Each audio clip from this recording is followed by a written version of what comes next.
Everyone's different. What's your talents and gifting? You are unique in your own way. Don't you mind what people say?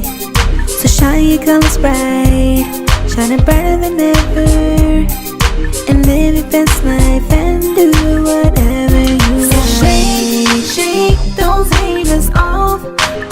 You're an eagle so soar and rise above.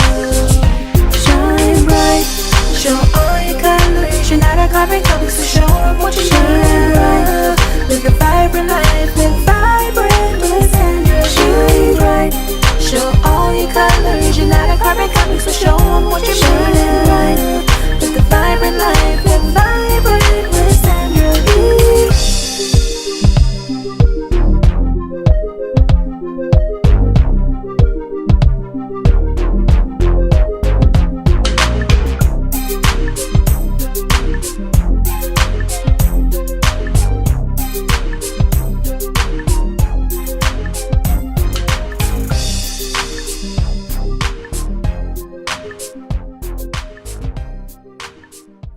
Hello, everybody. I'm Eric J. Chambers, and welcome to the Vibrant Talk Show. I am the guest host today. Why? Because I am here to interview the host, Dr. Sandra V. Nelson. She has a brand new book that's on the verge of coming out. It's called Arise from Ruins, a renovation of a signature woman. Dr. Nelson, Yes. Welcome to your own show. Yes, thank you so much. Thank you for being here. Well, it's my pleasure to be here, and I'm Yes. impressed with what you're doing here. And of course, first of all, before we even get into the book, tell the people who are watching this for the first time what the Vibrant Show is all about. Okay. Basically, we interview celebrities, we interview athletes, authors, entrepreneurs, community leaders, anyone who, my motto is I love success stories. So I have a great level of respect for people who have built from the ground up. And we just bring them on and have them share their testimony or their journey and how they got to where they are, you know, and some of the highs and lows of what happened while they were building whatever it was that they were building. And so just to inspire others and let them know that you can do it too. If you have a dream in your heart, you have a vision, something that you want to manifest in the earth, you can do it too. So How did you start the show? What was the impetus for starting it? Basically, I just, like I said, really have a love for people who are innovative, they're trendsetters, trailblazers, and just in prayer got an inclination that I want you to do a talk show. Oh, you want me to do a talk show? I don't know anything about doing a talk show. And so one day I was talking with my goddaughter and we started doing some brainstorming and we did a little video that said, hey, you know, we got a show coming out. We're going to be interviewing celebrities. Didn't know one celebrity, didn't know one professional athlete. You spoke it into existence. We spoke it into existence. And we launched it in July of 2017. And the Lord just started connecting us with different people. And they were kind and generous enough, such as yourself, because you've been a guest on our show. They were kind and very generous and came on and just, you know, shared their influence and shared their story with our listeners. And we just been going strong ever since. And really, honestly, it's like one person kind of handed us off to another person. And that's kind of how it's been going. And basically, I've been doing this for quite some time, radio and television. And basically, when you're doing an interview, all you're doing is having a conversation. Absolutely. But the only difference is the fact that you may have, you know, a camera before you, or if it's a radio interview, you have the recording apparatus before you. Because when I was on 98.1 in San Diego, I was on the air there 18 years. And when I would interview people, and especially it was their first time, I said, look, we're just going to have a conversation. The only difference is that all of San Diego is going to be listening. You know? Absolutely. And in your case, we're having a conversation. And of course, all of, you know, the world that can be listening because of the fact that it's on the World Wide Web and everything. So, but for the most part, it's great that you decided to do that because there's a lot of people who have the vision, Yes. but they get intimidated by the work that it takes to put into it. Right, You know, right. people see the finished product, but they don't understand Yeah, the what goes on dynamics of what behind the goes on behind scenes. the scenes. Tell me a Absolutely. little bit about that. Absolutely. So we started out in the city of Upland, and we had a full-on studio and things like that, and just built out different sets within that building. And so, depending on who we were interviewing, we would go into this space or that space. And then, of course, you have the editing time, you have the time of actually scheduling your guest and doing the research on your guest, all of these types of things, and then follow up, because you don't want to just have them on one time. You want to build relationship. And so there is quite a bit of work, but as they say, when you love what you do, it's not really work at all, you That's know. right. So we learn how to kind of make it, smooth it out, make it look easy. You know that better than I do.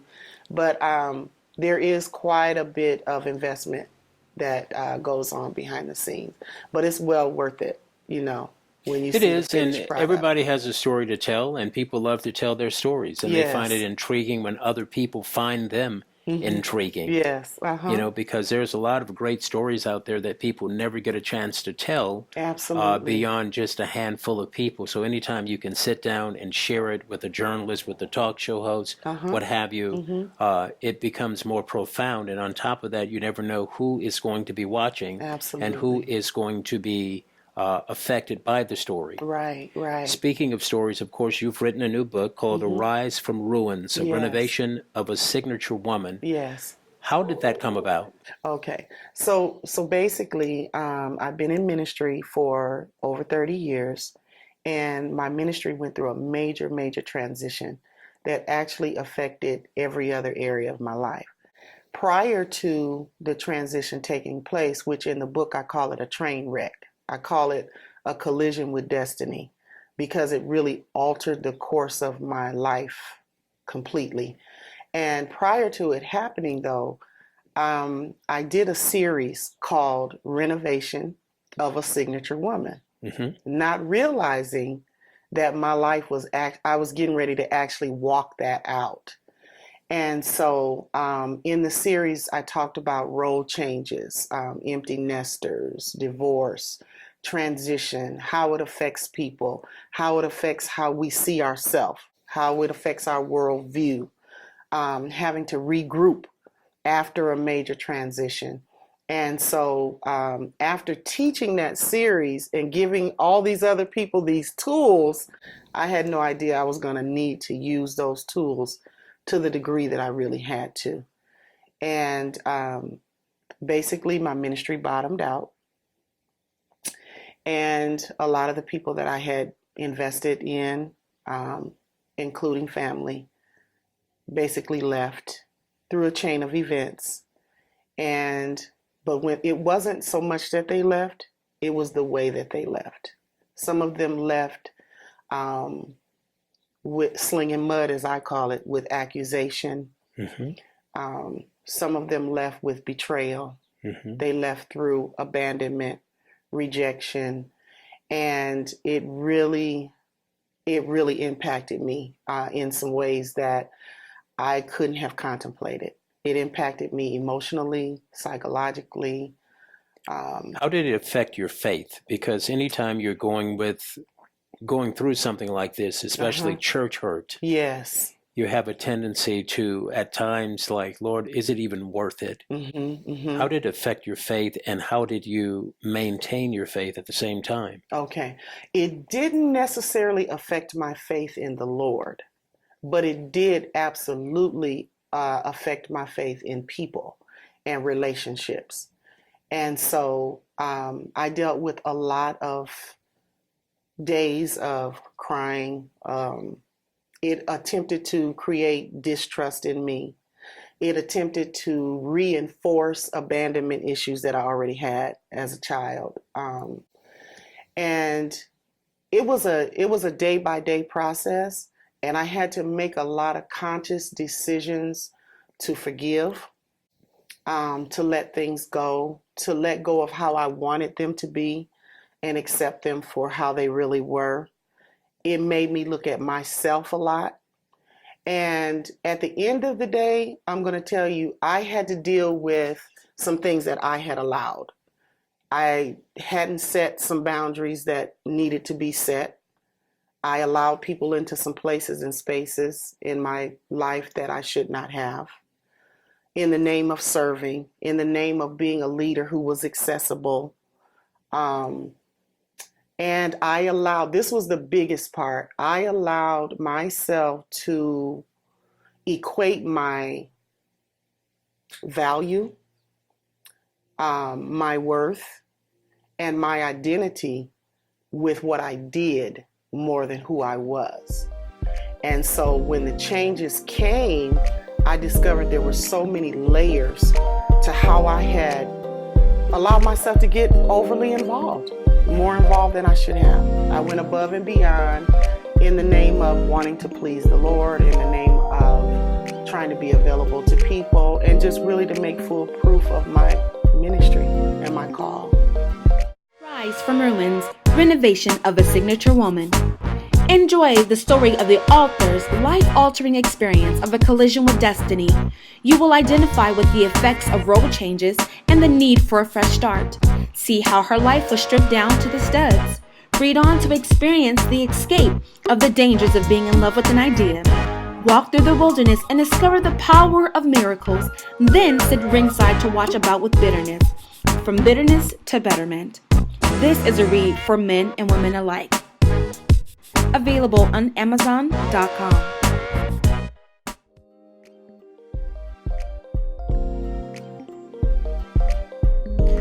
In case you're just joining us, I'm Eric J. Chambers, the guest host on the Vibrant Talk Show today, and I am sitting here talking to the founder and the host and the executive producer of the Vibrant Talk Show, Dr. Sandra V. Nelson.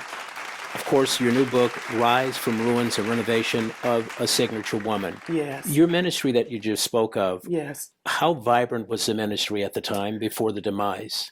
It was thriving. We were doing a lot of community outreach, a lot of training and cultivating leaders, raising up leaders, cultivating family, couples. It was doing extremely, extremely well. And it kind of, sometimes there's an undercurrent that you don't realize is going on amongst you. And so I also dealt with what we call the PK syndrome, because my children were very vital in what I did. And that was another mistake that I made, was taking for granted that because I had a mandate, because I have this call and this vocation, that they were automatically engrafted into that. And as children, yes. Was there rebellion? I wouldn't say it was rebellion. What I would say in hindsight is this. As I said earlier, there were some boundaries that I probably should have set that I didn't set. And so I didn't realize how what I was doing in ministry was affecting my children. Even though I didn't miss birthdays, I didn't miss graduations, I didn't miss, being a part of their life, the problem was I brought too many other people into our life, into our private world. And, people have different motives for why they want to be close with leadership. And so I found out some things that were happening to my children that I wasn't aware of. And then they were watching me pour my life out for people who were stabbing me in the back, relationships that were becoming abusive. And so basically they had you their own sacrifice feelings a about lot. it. You sacrifice a lot for the ministry. Yes. And that took away from some of your family life. I asked It Bishop did, T.D. Jakes absolutely. in an interview recently about how do you create balance? Because there's a lot of people who are trying to save the world, but at the same time, they're losing their families, their homes, and there's that effect that could actually have a longer term effect than even losing the ministry itself. It has. Because you could always start up with new people in ministry. Right. You can't start up with new children. Absolutely. And everything. So how did that make you feel, knowing that you had poured so much into the ministry itself, Mm-hmm. sacrificing a lot of time with your family, Mm-hmm. only to be betrayed at the end.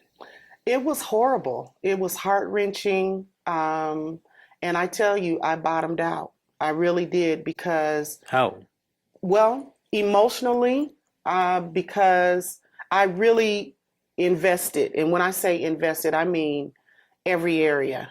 I didn't hold back anything. You know, you show up for graduations, you show up for the funerals, you christen their children, you do the couples coaching, you help them pay their bills when their lights are getting cut off. You know, you show up for court for them, you visit in prison, you're standing by their bedside.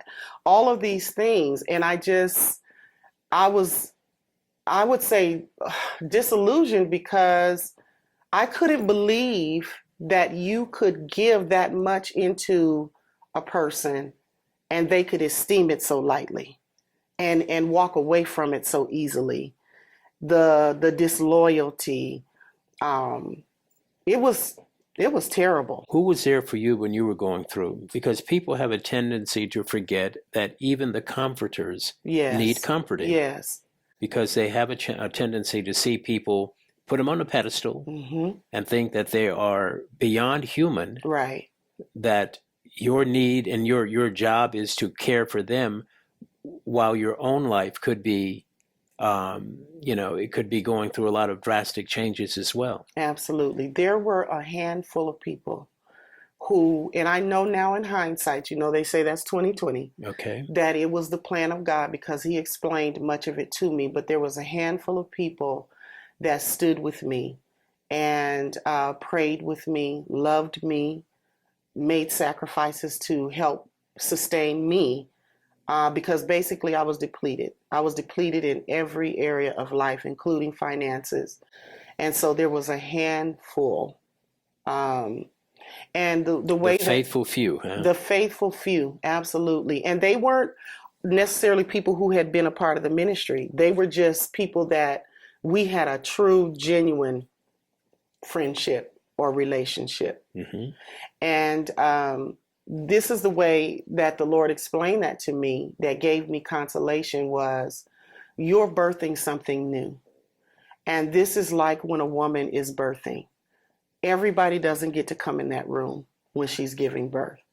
Only those people who are vital to the safety of that mother and that child are allowed in that room.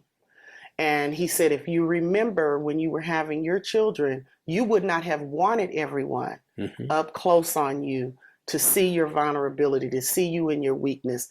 Because when you're giving birth, you're at your strongest, but you're also at your absolute Most vulnerable, weakest yeah. and most vulnerable.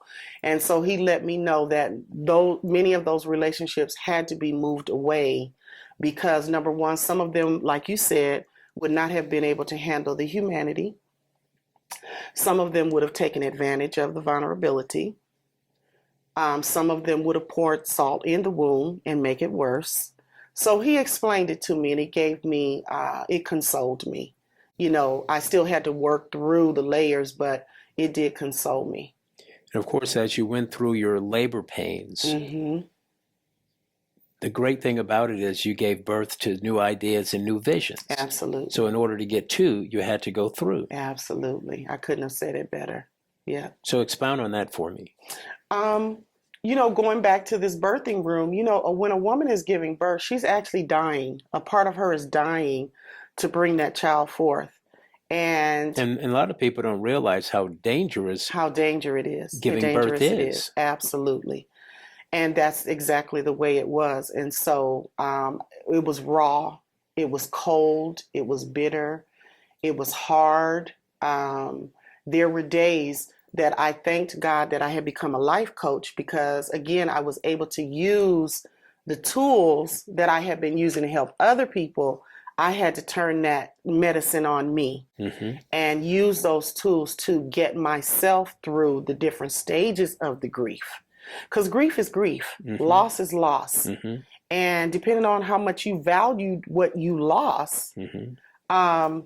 You're going to grieve. Mm-hmm. You're going to grieve. And so it was very difficult, but through the grace of God, that handful of people who loved me unconditionally and But how did, emotionally, how did you feel as you were going through that? Hurt, devastated, fragmented. And I remember one day that it I guess was like the height of it all. I was in my living room where I meet God. At that time, I was meeting him a lot there. And I felt this horrible presence come in. And I knew that it was the enemy. And he said to me, I've taken your family. I've taken everything you've worked for the last 30-something years. I've taken your building. I've taken all the furnishings of the building. Your money is gone. A lot of your friendships are gone. I've taken everything. And he said to me, and now I'm here to take your mind. And I tell you, something rose up in me, Eric, when he said that. I knew that I had to take my power back. Mm-hmm. Because that was all I had left, was my sanity, if that makes sense to you. And something rose up in me, and I know it was the Spirit of the Lord, and I said, no, I don't think so. And though I had been praying all along, it was a supernatural strength that came up. And I just began to pray in the Spirit, and I began to call back the pieces of myself that were seemingly scattered everywhere. Mm-hmm. So call your peace back, call your joy back, call back your ability to love, call back your ability to trust, call back your ability to forgive, call back your creativity, call back your worth and your value. All of this that has leaked out or seemingly, left you, call it back to yourself. And I began to use the coaching tools that I knew to integrate the parts of myself that were shattered. Well, a lot of times we don't realize that as we're on this journey in life, when we're ministering to others, that eventually we're going to have to double back and use those same methods to minister to ourselves, to self-medicate. Absolutely. I've been down that old dusty road before as well. Absolutely. And it can be a very lonely road. It is. But the important thing is that you're a survivor. Yes. Yes, you were broken, but there's a saying that broken crayons still color. So even though you were a broken crayon, you were still able to color. Yes. And you're still coloring right now, and it's vibrant. Absolutely. Getting back to the book, just quickly here before we end the interview here, let's just go over some of the chapters in the book. Sure. Once again, the name of the book is called Arise from Ruins, a Renovation of a Signature Woman. There's a chapter, number 3, is called Down to Studs. Yes. Explain what that's about. Okay. What I talk about in that chapter is, like in the natural, when you rehab a home or a building, many times you have to strip it down and there's nothing left but what they call the studs. So you're seeing the beams, you're seeing the wiring, you're seeing the plumbing, you're seeing the foundation, and there's no walls up, there's no tapestry, there's nothing beautiful about it. Kind of like after going through a hurricane. Absolutely. Like a hurricane going through your life, or a twister. Absolutely. And sometimes all you see left is the framing. Absolutely. And maybe some studs and stuff, and the foundation is always most certainly going to be there. Yeah. And so that's pretty much how my life was. But what I found out was, what the Lord showed me was, what you have left after the shaking, or after the tornado, or after the collision with destiny, or however you want to term it, what you have left is what you now build with. You strengthen that which remains. And so he let me see that the foundation was in place, but there were some cracks there. He let me see where some wiring and things need to be rewired, if that makes sense. There were some things that I had to tweak about my life before he could start putting the flooring back in, before the walls could go back up. You know what I'm saying? And so he had me to deal with all those things. And I met myself at the basis level. And this is what I discovered. I had some cracks. I had some things that I needed to tweak. But at the end of the day, I was still a good person. I was still lovable. There was still the goodness of the Lord that was there. So I reconnected with the authentic me in that time. And I saw where the roles that I was fulfilling were transposing over on who I really was. Mm-hmm. Because, there's an expectation of you as in leadership or however, there's an expectation. And sometimes we spend a lot of time trying to live up to those expectations of the people we serve, our peers, whatever. Hey, I'm Sandra V. That wasn't something that I really even like. It can go. Mm-hmm. That's not even something that really fits my personality. We can let that go. Okay, now that was really me. That gets to stay.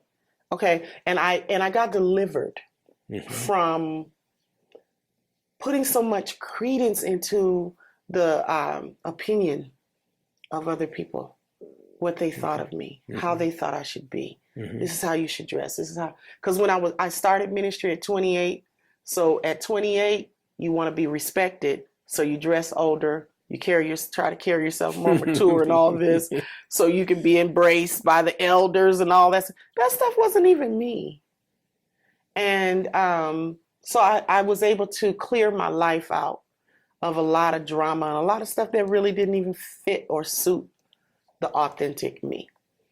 There's a saying that I created called my personal Katrina. I'm from New Orleans, and you saw, everybody knows what Hurricane Katrina absolutely did. Yes. And there are times in life when we go through our personal Katrinas, when we're standing on the rooftop of our lives and our marriages and our relationships, waving the white flag, just saying, somebody, please lower the helicopter. Yes. And it seems like you went through that. I did. And they refused to lower the helicopter they for didn't you. Come. But nevertheless, you are a survivor. I am a survivor. And as a result, you decided, okay, they didn't do it, but between me and God, we're going to renovate this. Absolutely. But this time we're going to do it the way that God wants it. Yes. Not the way that Sandra V wants it. Absolutely. You also have a chapter in it called From Bitterness to Betterment. Oh, yeah. Apparently that has something to do with that, where I'm sure there's some bitter feelings there, but you know that all that does is eat away on the inside of you. It does. Expound on that for me. With that, there's a story that I share in there in the book about Naomi, in the book of Ruth. And a lot of times the focus is on Ruth and the focus is on Boaz. But my experience was zeroing in on Naomi, because Naomi made a statement in there that was so profound for me. She had lost her husband, her 2 sons, and all she was left was with these daughter-in-laws. And one of the daughter-in-laws decided she would go on back to her life. But she had Ruth, who said, no, I'm staying with you. Your God's going to be my God. Your people are going to be my people. And so she allowed her to stay. And Ruth didn't look like much. But Ruth's name means refreshing or refreshment. So when Naomi left home, she was a woman of nobility. She had a husband, she had sons. And, in that culture, that's how the woman, gets her inheritance and all of these things. It gives her credence. It gives her honor and respect and all of that. Well, she lost all that. And when she returned back home, all she came back with was this young girl that didn't look like much, but she refused to leave her. And when she got back there to greet the people who knew her before she left, she said, don't call me Naomi. She said, because Naomi means pleasant or pleasantness. She said, call me Mara, because the Lord has dealt bitterly with me. So what she was saying is, and she said it, she said, I went out full, but I came back empty. And that just impacted me so, because my situation may not have been the same as hers, but she had allowed her experience to get in her and make her bitter. And like you said, we know bitterness is like a poison. And I had to deal with the bitterness. I had to forgive. I had to let go. I had to release. I had to accept relationships for what they were and not what I wanted them to be. I had to accept that I could love someone to the degree that I did that didn't love me to that degree. All of these things. So I had to do that internal work to say, I don't want to be bitter. I can't change any of what's happened, but I can change how it affects me. And I don't want to be bitter. I want my peace. I want my joy. And I'm going to make a decision to allow these things to make me stronger, greater, better, wiser. And I chose that route as opposed to sitting someplace, being angry, being bitter, continuing to be isolated, hating on people, looking at their progress and being envious or jealous or whatever. No, that's Well, not the what I Bible want says for to rejoice myself. with those who rejoice. Absolutely. And I don't quite get it when you have people who get jealous and envy of others Uh-huh. because they see the glory, but they don't know the story of what it Oh, took my goodness. Say Sandra that. V to be Sandra V. Absolutely. They don't know what it's taken Eric J. Chambers to be. Absolutely. Just like when people see the Emmys and the Golden Mics and all of that, Mm-hmm. but they don't know the story that I lost my wife, my daughter, my car, my home. I lost everything except my mind. That's it. But as a result, I was able to fight my way back through it. Yes. And it seems like you've been able to do the same thing. Yes, absolutely. And the way that I look at it, Sandra, is my philosophy is you prepare for war in a time of peace. So all those years in which you were preaching the gospel, learning the gospel, going to gospel events, Yes. religious events, you're preparing for war then. And so when the enemy attacks, that's when you have to put on the full armor of God Oh, and the yes. breastplate of Oh, righteousness. yes. Uh-huh. Because too many times when we get in that rut, we forget Yes. because it's all about what we're going through now. But that's when you have to dig way down Mm-hmm. and pull up all of those learnings that take you all the way back to childhood. You're right about it. That's the way that I've been able to get over some of the travails that have happened in my life. Sure. We have just a few short more minutes here, but we'll go over a couple more quick chapter titles. A Glimpse of a New Woman. Yes. What does that look like? Wow. I can remember a day of seeing the old person with all of her pain. She was passing away, and the peace was coming back, and the joy was coming back, and the celebration of life was coming back. And I realized a lot of the drama that I was dealing with was gone. A lot of the weight I was carrying was gone. And I began to see a lighter person. I began to see a person who was more relaxed, more comfortable with who she was, more comfortable in her own skin. A woman who was freed up to pursue some of her own goals, some of her own dreams. But how did you get to that point? Apparently you had to go through a lot of things to get to that point in your life. Oh, definitely, definitely. It was a lot of letting go. It was a lot of dying to, in all honesty, and to make it really simple, acceptance. One of the things we teach in coaching is that there is power in acceptance. So when we can accept something or someone or even ourselves for who or what they or it or we really are, peace comes with that. Freedom comes with that. We're not trying to force anything. We're not trying to force pieces that don't really fit. We're not trying to make something happen that shouldn't happen because it should look a particular way to us. And so I just really relaxed and became more comfortable with who I was because I was more connected with who I am, more so than who everybody thought I was going to be, this image that I had to uphold. Not that I was faking it per se. It's a role, like any other profession. You play a role. And so when I started to get a glimpse of her, I was much happier. I discovered things about myself that I really like. I discovered new hobbies. I discovered new gifts and talents. Began enjoying things that I had been passing up in order to get to the next event, get to the next accomplishment, get to the next part of the vision, get to the next whatever. And I just kind of slowed my pace a bit and started enjoying the one life God had given me because I discovered I was living for everybody else, but I wasn't living for Sandra. So when you've pleased everyone else and you go home and it's hollow, and it's empty and it's lonely, that's a travesty. It is. And I refuse to live in that place any longer. Wonderful. Mm-hmm. Final question. You have a workbook called Cultivate the Signature in You. Yes. Tell me about that. Okay. So that word signature, and I deal with it in the book, is a person, not necessarily a woman, who is earmarked for particular things. And they come to understand everything is not for me.